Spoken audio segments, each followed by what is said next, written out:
when you're searching for a job opportunities, you have to be careful about recruitment frauds. These are increasing in number nowadays.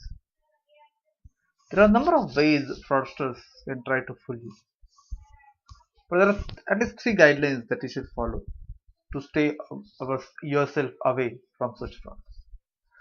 First, don't pay for interviews. Okay, you will hear the stories, or you'll get a call, get an email saying that companies like L&T or Tata Motors is hiring, and if you want to go for a job interview, you have to pay some amount, and it could be refundable ones, or sometimes it's non-refundable ones. But you pay the fee, and then only you can appear for interviews. These are all frauds, right? No big companies, no companies are there would even ask for payment for taking drugs, right? So just don't go for this. If you get a call or if you get an email like that, just ignore. Just don't go on for that. Second fraud that happens, particularly for overseas opportunities, where they will ask for passport, and they will say if you submit your passport, then you can, they will look for you for overseas, like either in Gulf or US or UK or Europe and so on.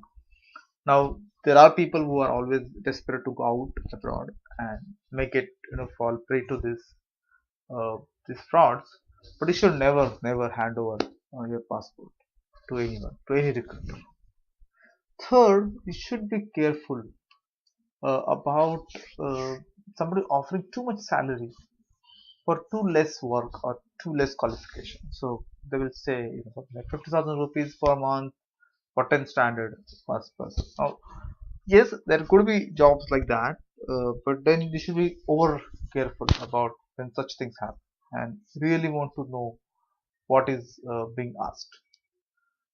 So why we are saying, because these are people who will kind of attract your attention because they're offering too much salary for too less work, right? And then you should ask more questions. You should ask more questions, and you should say why the qualification is something like SSC pass or 12 pass, and why are you offering this salary, and what is there, and you should be alert when you're dealing with this kind of thing. So be aware of recruitment frauds and don't get fooled by these fraudsters.